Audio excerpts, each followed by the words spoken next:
What's up, powder mages? This is Steven and Josh, and we're going to be talking about the first powder mage book, Promise of Blood by Brian McClellan. How's it going, Josh? It's going good, Steven. It's a good day. Good night. Fantastic, and hopefully this podcast goes well. So this is the very first book published by McClellan, the first of his first trilogy.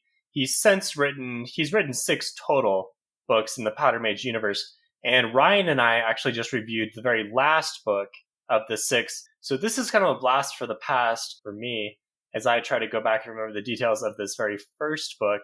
But with the help of a Reddit thread and Josh, who actually just read it for the first time, I think we'll make a pretty good review out of this. Yeah, I'm excited. I'm excited to review this book. I had been reading a lot of First Law books, and so I asked you guys for a recommendation of something that was a little bit more light, a little bit of a more fun read, I guess, which I love First Law. That's not meant to be a knock on First Law for your First Law fans out there. But I just was hoping for something a little bit more fun, and this delivered. So excited to talk about it with you. Yeah, so pretty high level. This is a really fast-paced, pretty fun plot book. There's a lot of intrigue. There's a lot of action. There's a lot of war and fighting. But it's not like a First Law type feel like you were talking about. It's more like Brandon Sanderson, Wheel of Time type feel for the book, right? Yeah, well, I wouldn't say Wheel of Time. It's much more contained than like Wheel of Time is. You know, it's not as sprawling. I feel when I picture Wheel of Time, I picture the sprawling book with hundreds of viewpoints, and this is not that at all.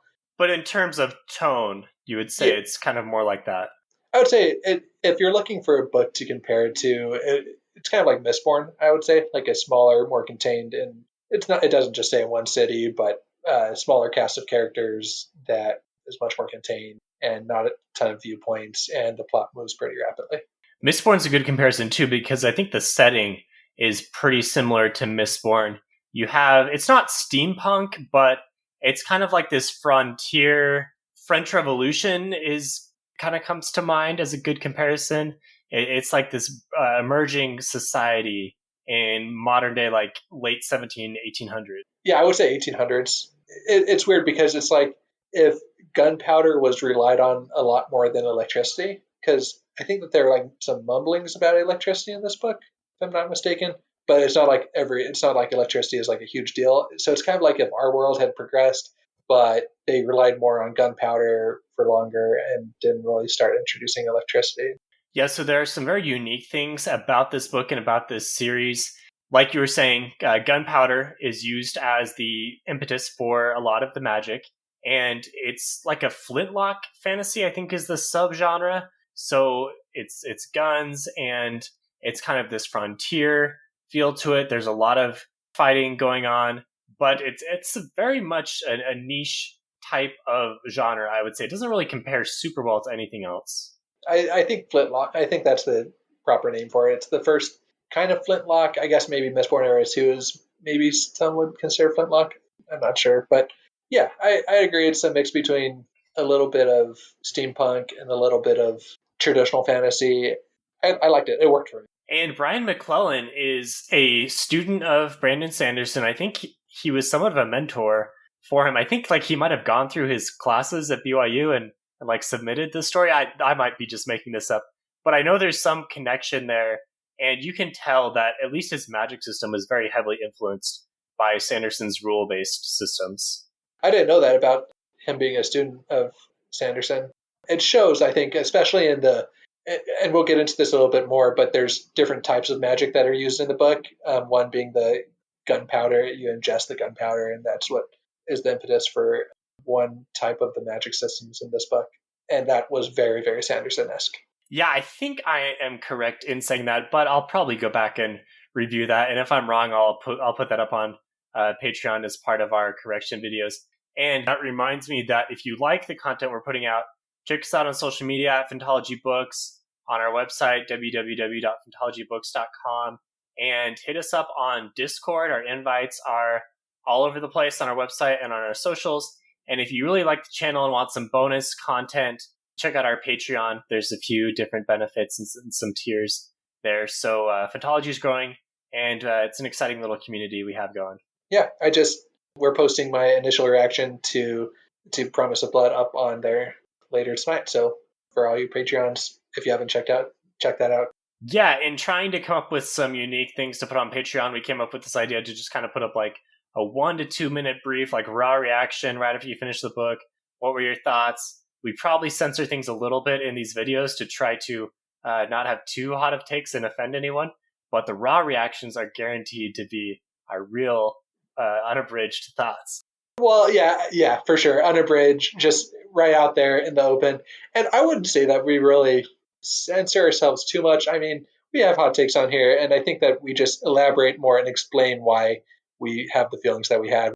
Yeah, I know at least I try not to censor myself too much. Like, if I think something stinks, I'm going to let you know, but I'm going to try to actually think about that and make sure that I have some good reasons to back it up. I don't want to be just trashing on authors. Yeah, and I think that's just a good mentality to have in life. Is the more you think about something, the less extreme of a take you usually come away with it. At least for me, if I initially didn't like something and they think about, oh well, why didn't I like it, and what did work about it, then I usually come to more of a nuanced and usually more of a centered opinion about it. But that's why the raw reactions are so great Yeah, because we haven't thought about it for long enough and it's just 100% spit and fire hot take. exactly. So let's jump into some spoilers for book one of the Powder Mage trilogy.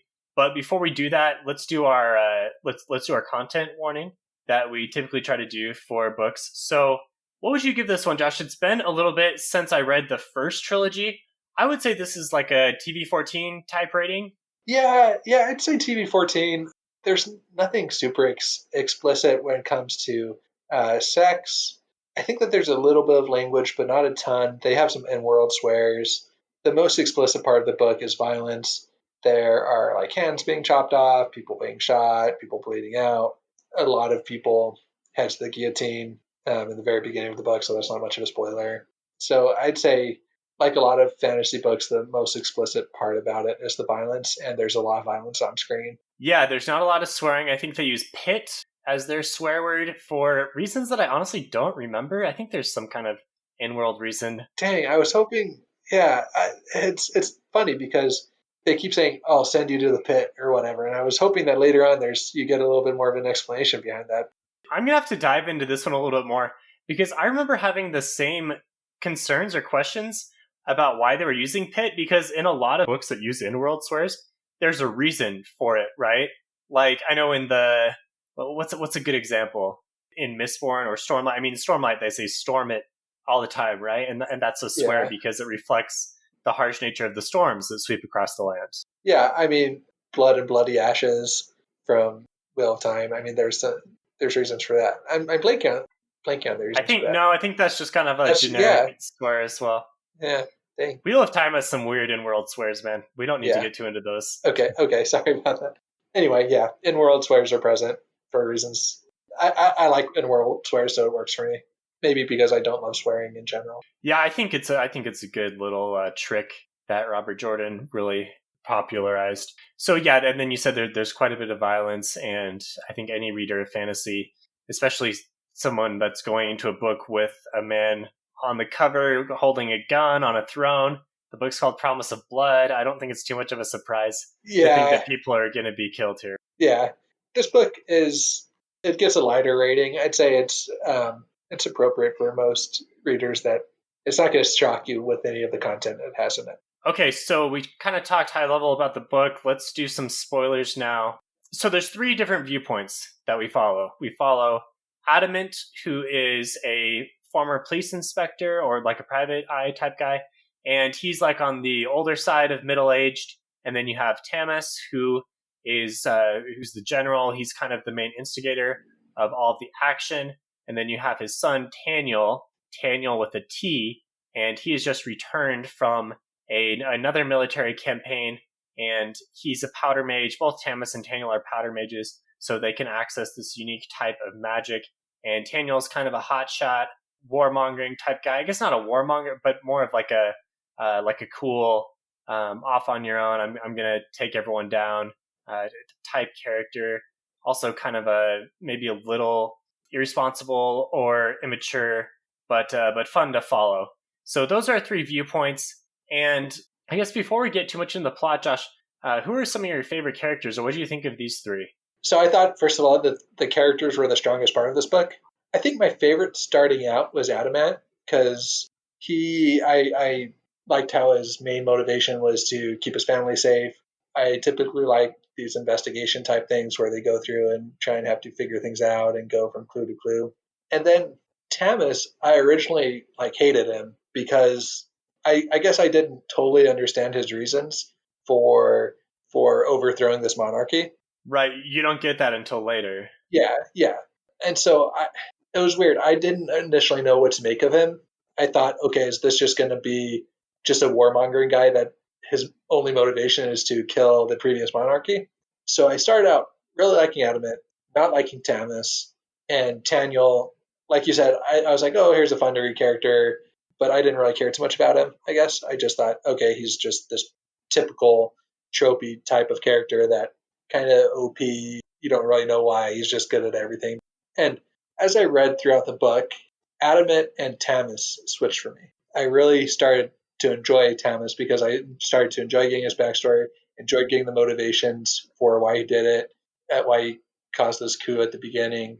And Adamant, I just kind of started getting more and more burnt out of this mystery. It started not being as compelling to me towards the later half of the book. I just started really not caring who the traitor was because the mystery kind of switched, and we'll talk about that more later. At first, it was the promise, Casimir's promise, and then it was who's the traitor. And so Casimir's promise was more motivating for me than who the traitor was. And then Daniel got progressively more interesting as his relationship with Bo got more developed, and his relationship with Kapul got more and more developed. So there's my word vomit on the three main viewpoint characters and how my preferences for the character viewpoints changed a lot throughout the book. Nice. Okay, there's a lot to unpack there. I think maybe as we just go through the plot, we'll come back to some of these points that you brought up. But I'll just say that, yes, I think that Adamant's plot maybe went on a little long, and the whole traitor thing, you never really, I was never really too compelled by that. Like, it never really seemed like the traitor was really going to do anything all that nasty. Like, we were going to be able to stop them and do. So that wasn't, I guess maybe that part of the plot was not quite as compelling. Adamant is interesting because he's the only character that's not powered, right, other than Nyla, but he's definitely the main unpowered character. And when everyone else can do magic stuff and cool stuff, it's maybe a little hard to stick with him. Yeah, maybe, but I typically like following more of the boots on the ground type guy that is watching everything going around him. And so I think it was just more, it got a little bit boring for me. The plot stopped being super compelling later on, I think is the main thing, not really his lack of power. Okay, so let's talk beginning of the book. If you're still listening and don't want anything to be spoiled, I mean, we probably spoiled a little bit in that word vomit that Josh put out there. But here we go with the beginning of the book. So the first POV is Adamant, and he meets Tamis, learns of the coup that's happening, and is told to investigate this Kresemir's promise thing. One of the privileged that Tamis killed said that you can't break Kresemir's promise, and Tamis needs to know what this means. So Tamis, then you see him kind of finishing off this coup. He sentences the king to death, and Taniel then returns from Fatrasta. Fatrasta is a nation from the other side of the ocean that is going to be important later on, but in this book at least is just kind of a place. And he's come in with Kapul, who is his companion that can't talk. She's mute, and she's from Dionyse, which is another place which is not important in this book. But I think McClellan does do a really good job of expanding the world progressively from book to book.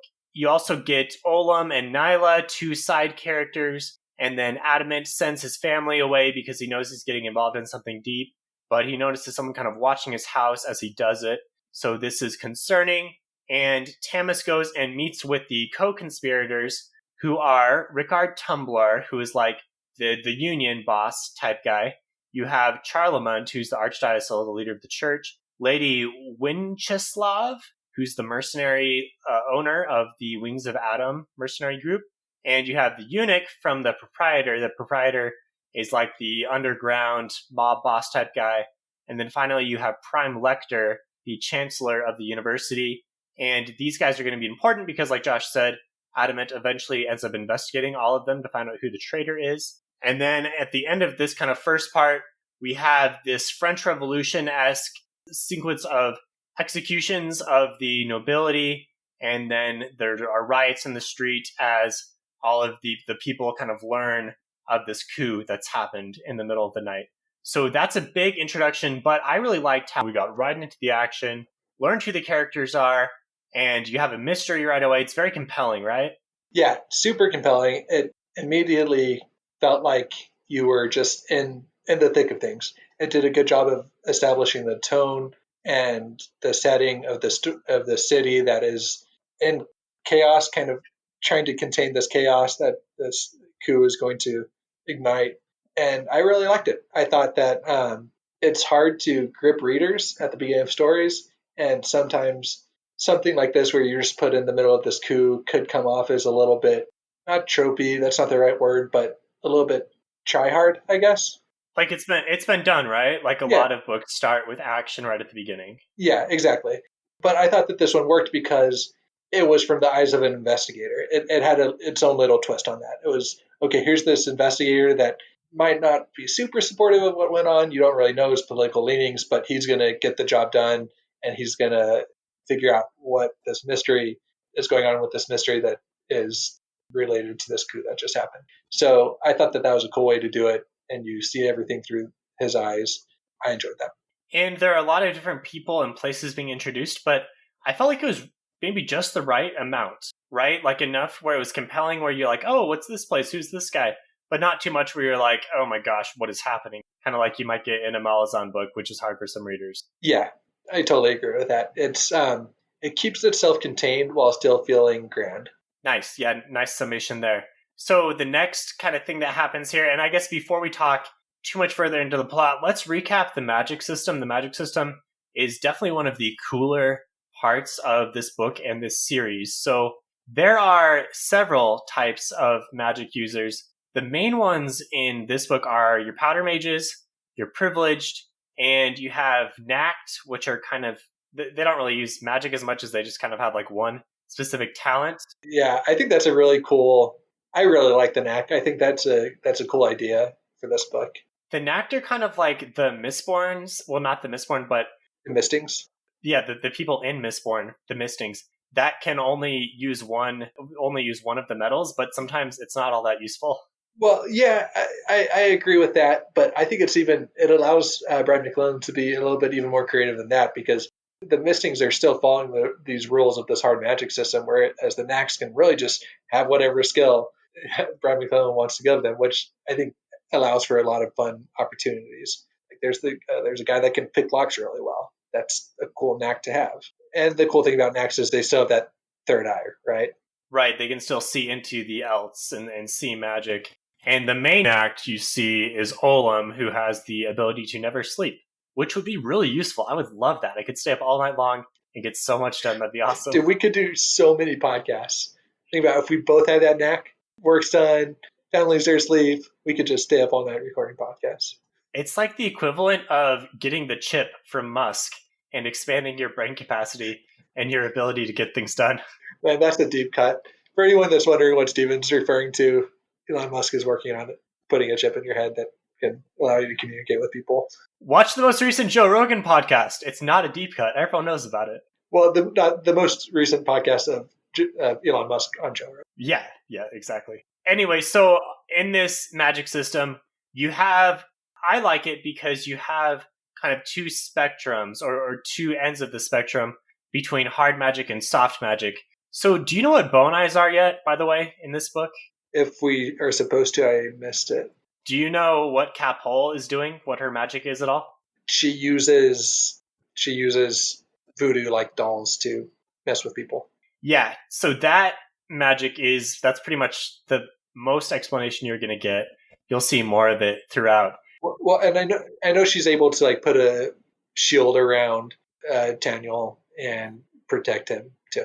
Right, so that kind of magic, as well as the privileged magic, is not ever super explicitly described. Like the privileged can access the else and use elements to do magic, but it's not nearly as hard as the powder mage magic, where they have, they ingest the powder, that's like their mana, and then they can use that to explode powder kegs, and Taniel can use it to deflect bullets in midair, and that's why he's called Taniel Two Shot, because he once took out two different privileged at the same time by curving his bullets. So the magic is really cool, and there's a lot of variability to it that Brian McClellan puts into his books really well and really expands what he can do.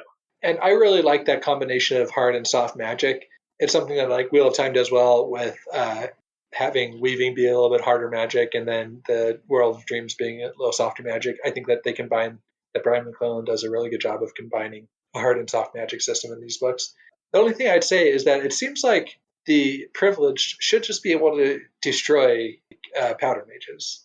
The amount of damage they're able to do, they like take down like whole city blocks by like waving thing with their hands. But they're just glass cannons, right? They can be easily taken down by a bullet. Yeah, and that's they don't yeah. they don't know who a powder mage is. So any dude with a gun and powder powers can take him down. That's true, and it does do a good job of showing. Like you think, well, like if you were to think about Harry Potter, like you could just go walk up to Harry and like shoot him with a bullet, or like Voldemort and shoot him with a bullet. You know, like you have that whole typical fantasy cliche, and so this does do a good job of showing we have these super powerful, privileged, but they are still vulnerable to bullets, and especially apparently Daniel is like shooting people from like miles away with the little musket. Yeah, Taniel has probably never missed a shot in his life. So anyway, I thought that was a cool interaction between those two magic systems, and Brian McClellan did a good job of mixing them together in this book. For sure, I think besides the characters, that was one of the best parts of the book for me. And I guess the other thing about powder mages is once they ingest powder, they go into this powder trance and they get super powerful. So not only can they shoot well, they can also run around and inflict a lot of damage with swords and whatnot. And it also acts as kind of a drug for them. Daniel is as addicted or at least dependent on the gunpowder throughout the book, and so that's also a pretty compelling part of the magic. Right? Yeah, this dude is pretty much in a powder trance forever. Yeah. So the plot continues as Adamant starts to look for clues on this promise of Krestomir's. But he goes to the university and the books are all blacked out, and obviously someone has been here already. Taniel discovers the army coming in. These are like the last of the loyalist people that are not happy about the coup happening. And he meets up with Juline, who is another privilege that's, I guess, to help them. And Tamis then gets into a standoff with the loyalists that are coming in. Adamant hires a boxer named Sue Smith to help him be like his enforcement as he goes forth in his investigation. A good move on his part. Yeah. We meet Mihaly, who is this crazy chef guy. I think he's my favorite. The best part of the book. Favorite character. The best part of the book, yeah. Forget what it's about characters and magic. Mihaly is the best part of the book. Yeah, he's awesome. He adds a lot of humor to the story that honestly I was missing in the Gods of Blood and Powder trilogy. That was one of my complaints. If you listen to that podcast that I did with Ryan, I didn't think there was enough humor. But there is, now that I think about this book and this trilogy, there is a lot of humor. I don't know why he went away from that, because Mihaly is awesome. Yeah, he's awesome. And Daniel, I think, is pretty funny too sometimes. But yeah, that's what I enjoyed that about this book, this lighter atmosphere despite all this craziness. So it's disappointing to hear you say that. Yeah, I'm honestly kind of confused. Maybe Brian McClellan can come on the podcast sometime and explain what he was thinking there. Yeah, I mean, since 2013, there has been an uptick in like the whole wanting to be grimdark. So maybe he was trying to lean into that a little bit more. His second series is not grimdark. It's not quite as fast paced. It's much more into the intrigue, and it's more of a slow burn than these ones, but definitely not grimdark. So then the last thing that kind of happens in this section is Adamant gets blackmailed by this dude called Lord Vitas, and he wants Adamant to spy on Tamis. And he's kidnapped his family, and he sends him his son's finger in a box, which is probably one of the darker things that happens in the book. So Adamant is now has some conflicting loyalties and is going to have to kind of walk a razor's edge. So this next section, Josh, anything kind of stand out from those events? Well, the introduction of Lord Vitas, I think it was a cool way to introduce this guy that is pretty evil. Like, he doesn't really have any redeeming qualities about him. He's just out there to be the enforcer of this greater power that is kept kind of mysterious throughout this whole book. And I thought that was a cool introduction. And every time he was on the page, he really stood out as being as giving you the chills, kind of like you knew that he could just completely snap and kill you or kill a kid or whatever. I got that feeling of this guy is not a good guy and you do not want to mess with him. He is capable of some bad stuff. Definitely. I'm trying to think of a good comparison for him. Just Yeah. What's the character in First Law that is the representative of Valen Bolt? You're talking about Yoru Sulfur? Yeah. I don't know if he was quite as just pure evil. Yeah. Maybe not. I don't know. That's the closest I could think of, though. Yeah, I don't have a great comparison, but he's definitely evil. So going into kind of this next section, we get a resolution for the standoff that's happening with the loyalists. So there's a truce that's happening, there's some bargaining, but then the loyalists attack, or the royalists attack, and Tamas's forces are able to win. There's a bit of a subplot with Nyla and like the last surviving heir of the royalty, but not super important, to be honest. We'll kind of skim over that. Adamant learns that Bobador, who is an old friend, almost a brother to Taniel and Vlora. I guess Vlora is not a character we talked about, but she is Taniel's old love interest that has cheated on him due to some bad circumstances and is now kind of disgraced and has come on some hard times. But she's another powder mage character that's in this series. She's much more prominent in the next trilogy. But we've learned that Bo is part of Kresemir's promise. So the idea is that if the royal line ends through violence, Kresemir, who is like the head god, is going to come down and just wreak havoc. So this is bad because Tamas has just ended a royal line in one of the kingdoms that Kresemir has sworn to protect. So this now becomes kind of like the main plot that we have to stop because Taniel is trying to stop Kresemir from being summoned as well. And the whole idea of the gods are a bit nebulous, and I'm guessing, Josh, by the end of this book, you still don't really have a great idea for what's actually going on here with the whole theology and the gods. Yeah, I did like it, though, because it introduced that there is this lore behind, like there's this family of gods. It kind of seemed like a Norse type thing where each one of the gods had like and I could be way off base, but this is what it seemed like to me, where each one of the gods had was like the god of. It seems like Kresemir might have been like the god of war, and then Mahalil. I mean, Adam, right? Yeah, it was like the god of cooking, or the patron god of chefs is how he's referred to. And then it seems like there could be a god of kind of like Norse mythology, where there's a god for a lot of different things, right? Yeah, so the gods are really interesting, and I don't want to say too much, obviously, because you haven't read any further than this book, and we're not doing any more spoilers. But obviously, a huge plot point to continue to watch. You also have the Predii, or Predi, I'm not sure how to pronounce that. So I was kind of confused by that. Were they just like a super strong privileged? Yeah, they're like the original privileged, is the idea. Okay, that makes sense. I don't know if I just missed that explanation in the book, but that makes sense. Yeah, they're super strong. They're the originals. They're much harder to kill than your typical privileged.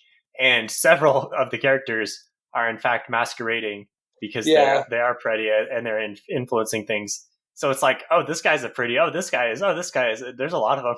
Yeah, especially towards the end of the book. And anyway, we can get to the end of the book later. But yeah, that's one of the issues where I had with it. Yeah, so Julene is the main one that is causing some problems for Taniel. And at this point, Kez has started to war with Adro. Do you remember the exact reason why they start fighting? Is it just because of the coup? Yeah, well, I think that that Adro was indebted to them a lot, and like that they weren't going to be able to pay up on their debts, and that I think Adro kind of declared war on Kez almost with the coup and with Tamas taking charge, because Tamas, had bad feelings towards Kez. So I think it was just hinted at that there was going to be war the entire time. Yes, seems inevitable, and now we finally get to it. And like you said, Tamas's backstory was his wife was killed. Taniel's mother was killed by the Kez. And I'm not sure if it actually gives you the whole story in this book, so I don't want to spoil too much, but that is the backdrop for the conflict with Kez and the reason why Tamas hates them so much, understandable, and like you said, probably some of the reason why you softened on your original dislike of Tamis. Yeah. So Taniel's told to go kill Bo because Bo has this compulsion to kill Tamis because he was the one who killed the royal lion because of the promise. But Taniel can't because him and Bo are basically brothers. So rather than kill Tamis, they join up to fight Julene, who has joined up with the Kez to go try to summon Kresimir at the top of this mountain at this, I think it's like a volcano. There's like a caldera at the top, and Kresimir is going to descend here if they are able to reach it and do the magic thing in time. But Taniel and Bo need to stop the magic thing, is pretty much the plot at this point, right? Okay, so here's where the first major demerits of the book for me come along is I wanted more of the conflict between Taniel deciding and not deciding to kill Bo. Because it was just kind of like he cited it and then he was like, I can't do it. And then just went and joined Bo. And then it just kind of felt like, oh, well, that whole mission was just to get him and Bo together so they can go fight the people that are going to do the thing. And I didn't love that because it felt like you had this whole reason for him going there, and then the whole reason was actually just so they could get together and go fight. So you think the whole Kresimir's Promise thing was just a huge red herring plot device? Well, not even the Kresimir's Promise, because I do like the fact that there's this god that would take revenge on anybody that destroyed the royal line. I think that's cool. But the fact that it boiled down to just getting Taniel and Bo together seemed a little bit pointless to me. And it seemed like here it could have been like a really cool ethical dilemma. Am I loyal to my friend or to my king? And so it dealt with that a little bit, but it really just threw it all away and said, no, we're just going to go and hang out and do cool things together. And I feel like that could have been, even if they would have gotten to the same point, it could have just been handled in a more compelling way than how he just went on this little journey and now he's with his buddy. Yeah, I think you don't have enough of Taniel's backstory yet because honestly, based off what I know about Taniel, there was like never any chance that he was really going to kill Bo.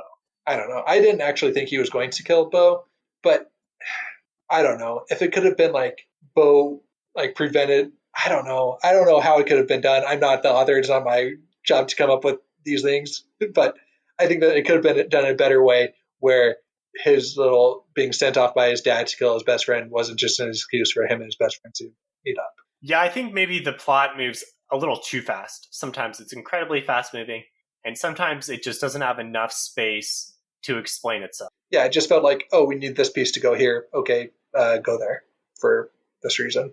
That doesn't really matter. But I think as the series goes on, you do get more backstory. You get the characters fleshed out a bit more, so some of these decisions do make sense. But yeah, like you say, maybe it's not always explained enough to your liking. It feels like a piece being moved rather than a puzzle being fit together. Fair enough. So the war with Kez has begun. There's a lot of fighting with Taniel, who's kind of leading this repulsion of the Kez who are trying to fight their way to the top of the mountain. At the same time, Tamis is tricked and captured during a hunt that's happening. He's captured by Nixlos, I think is how you say his name. It's like the head privileged for the Kez, and these guys have a pretty bad history because Nixlos was involved in killing Tamis's wife, and Tamis has a gold star placed in his leg, which cures him of his powdermage abilities, but really means he can't use his powers. That's kind of a joke, like, oh, you're cured, you're not a powder mage anymore, because privileged obviously hate powder mages. So Tamis is in bad shape. Taniel's in kind of bad shape as he fights off the Kez, and Adamant is in bad shape as he tries to investigate and find out who this traitor is that is leaking information about Tamis, and he's got Lord Vetus kind of bearing down on his family. So all of our heroes, our point of view characters, have some rough times here in the middle of the book. Yeah, okay, so I think my favorite scene in the entire book was the conversation between Tamis and Nixlos. Yeah, I really liked when Tamis was like, "Well, did you enjoy it?" And he's like, "No." He's like, "No," but like that. Do you remember that conversation? You probably don't because it's been so long. I don't. He basically gets him to admit that he kind of enjoyed killing his wife and destroying his life. And he started out. Nixlos started out as being he just wanted to think of himself as an aloof person that was just doing his job, but then Tamis really breaks him down and is like, no, you're human. You're enjoying doing this to me because you hate me. This is giving you joy. The other reason why I liked it, and I wish we would have gotten more of this, is you get the impression that Kez is almost a more fundamentalist nation, is what I was gleaming from it, and that it almost seems like powder mages like aren't allowed in Kez, right? Or that they try and root them out, or that they're seen as kind of being not evil but cursed almost. Not 100% sure on that, but I'm going to say yeah. I don't think there Okay, are any powder mages. so it seems like I kind of wanted more of that. Of there is this economic conflict between these two countries, but there's also this conflict of Kez being a more fundamentalist nation that sees the fact that Adro has let powder mages have so much influence as being kind of an abomination that they want to scourge off the land. And I might be reading into that, but that's compelling to me, and I hope that there's more of that. My take on that is I think Brian McClellan does a much better job with nation conflicts in his second trilogy, and the first trilogy really shines in terms of the character conflicts. So take that for what you will. But yeah, the conflict with Kez is compelling, and it's going to continue to be a thing. As we get into kind of the latter stages of the book, Temis is rescued by Olam, his bodyguard that doesn't sleep, and Mahali, his cook slash god, and his leg is operated on. They pull the star out. He can do magic again, but no one knows. He keeps it secret, important for later. There's a truce with Kez that happens on Taniel's side, but really all it is Julian and co trying to get up to the top of the caldera, to the top of the mountain, and summon Kresimir. And then Adamant finally realizes that Charlemont is the traitor. So this is like the archdiocese, like the head of the church. And Adamant has like gone down different trails for all of these different co-conspirators. And Josh, I think this is where you said you kind of lost a little bit of interest because maybe it just went on a little long. Yeah, I was just like, oh, now he's going to go talk to Rickard. Now he's going to go talk to this person. Now he's going to go to church and tour the church and see all how the church is super hypocritical and da da da da da. And I just didn't really care who the traitor was. I was like, oh, it could be any of them. And speaking of the church, how the church is hypocritical, here's another good example. In the most recent episode that Josh and I did, we covered His Dark Materials, and I talked about how churches being hypocritical and evil is a theme in other fantasy books. Here's another great example. So, critics of His Dark Materials, don't at me, but I think that fantasy churches being evil is not unique to His Dark Materials, even though there are some other issues because it's a YA book. But Yeah, we don't need to go into that. Yeah, and we talked about this on Discord. How we were talking about it on Discord. How even though like Brandon Sanderson is religious, he doesn't make his religious characters be straw men, where or his anti-religious characters or his agnostic characters be straw men, where the religious characters just kind of come in and easily defeat their points. Like they're well thought out characters. And I think that this book does a good job of having the religion. I don't even know if it's the religion, but the church, this religious influence, hypocritical in this kind of cesspool of debauchery.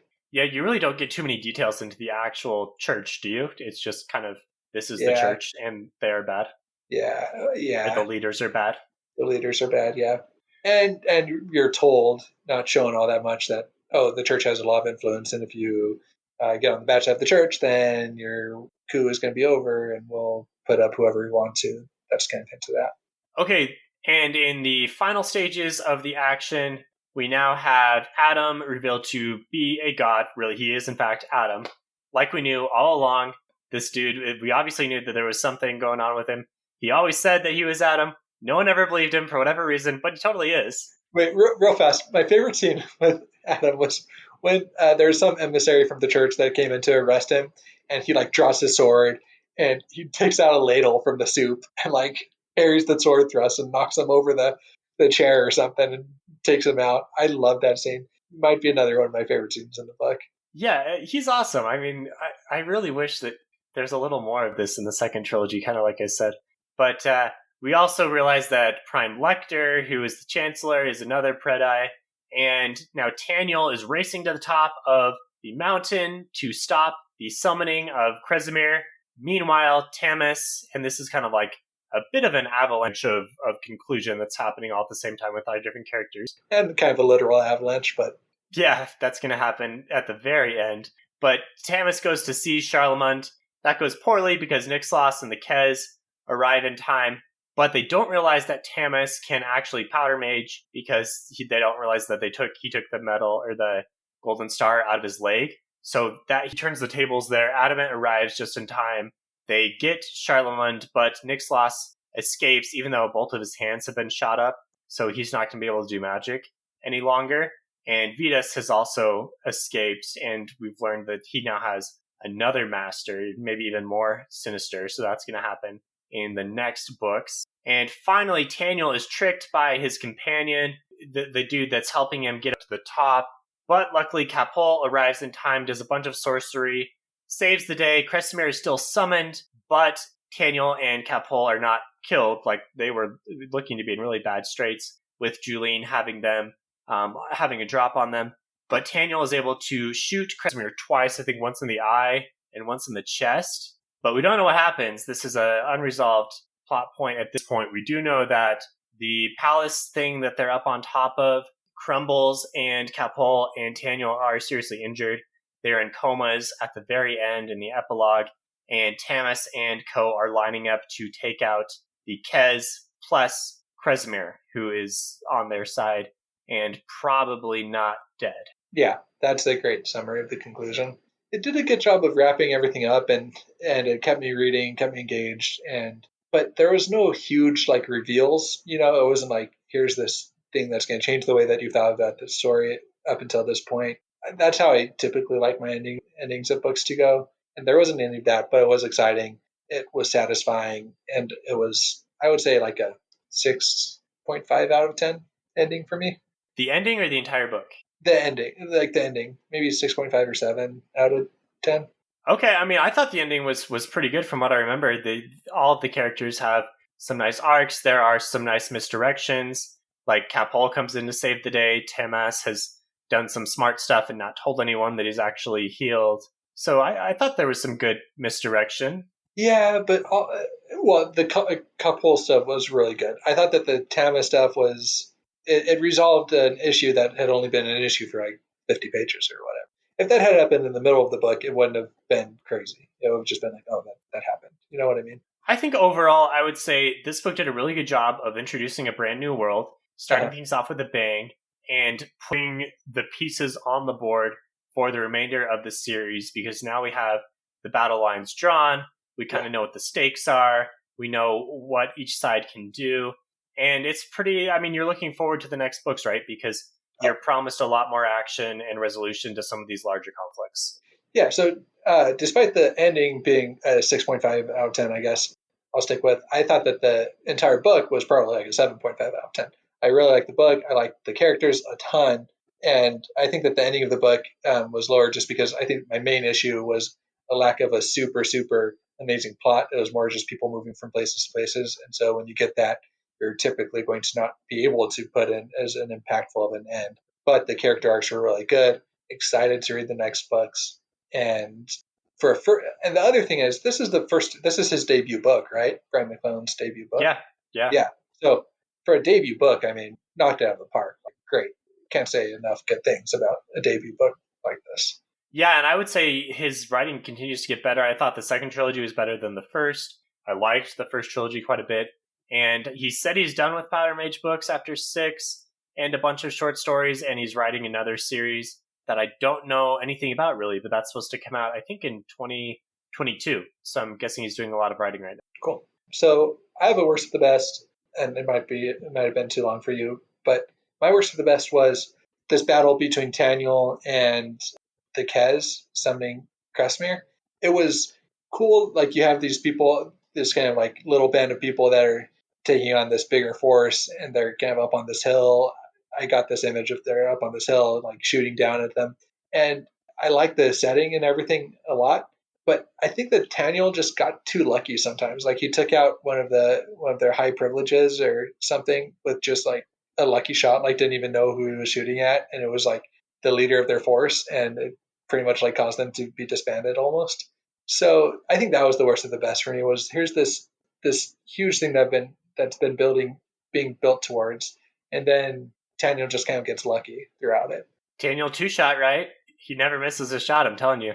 Yeah, okay, so maybe that's the thing. And then also with how he shoots Kresimir, I thought that was just awesome. Like, he's like I think it said like 6 miles away or something, and he just like keeps pushing the bullet and like uses his entire reserve to like push these 2 bullets into Kresimir. That was cool. And it's a good setup because he's been shot, but Bo says, "Hey, gods can't die, so what's going to happen? Like, what's the resolution between these two things?" Right. So my worst of the best is the Kez Special Force guys called Wardens, right? You're familiar with these guys? Yes. Yeah. So I thought there was a lot of room for the Kez to have something cool on their side, something cool and unique. And I thought the Wardens were just too bizarre. Like, what are these guys? You do learn a little bit more about them in future books, but they just look... I envisioned such a weird combination, like such a weird creature. Like, they wear bowler hats, they're all like bulked up. They're kind of like intelligent Colossus almost is what I'm picturing from Mistborn. I didn't really like it. I thought they were too weird. So just to give you an idea, and I think this kind of backs up your point, is I'm on the fandom page for Promise of Blood, and so I went to click on the Warden article, and the article doesn't exist. It's like a hyperlink to a page that doesn't exist. The fandom's not great. I was just on it earlier. Yeah. I mean, so I don't know how many of the other characters or things are like that, but you'd think that here's this really cool kind of class of, I don't know if it's a different species but this different class of being would have at least like some fan art or a little summary associated with it, but not nothing. Yeah, you will learn more. And now that I think about this, I actually remember the answer to a previous question you had about Kez, but I'm not going to say anymore. Maybe in the follow-up video, I'll kind of break down what's actually happening here. But yeah, the Wardens are interesting. They get better in future books, or at least in this book. I just thought they were weird with their bowler hats and this kind of weird image, and it just didn't really work for me. Well, I think that's all I have to say about it. I got my word avalanches out of the way at the beginning, but I enjoyed this book. I'm excited to read the rest. Yeah, overall, very solid series. I think we've said that, and it's very unique, very niche, and I think there's room for most fantasy readers to pick this up and enjoy it. They're very fast reads and very engaging. Yeah, and having said that, if you are a big fan of Powder Mage, come jump on our Discord. I don't think we have like a Powder Mage expert yet on our Discord. So if you consider yourself a Powder Mage expert and want to have a voice in our reviews and my experience, at least of reading the books, then come jump on and lend your voice. Yeah, we got a retweet from Brian McClellan on our post about Blood of Empire, which is the last Gods of Blood and Powder review that Ryan and I did. So I think there's a fandom out there for Powder Mage that we just need to find. Yeah, so come hop on our Discord. Links are on our socials, Phantology, and come look us up. Yeah, thanks, Josh, for doing the outro there that I usually do. But yeah, check us out at Phantology. No, I love that. But check us out at phantologybooks.com. And we have a lot of stuff on our socials at Phantology Books. And we'd love to chat with you on Discord. So until next time, see you later, Josh. Steven.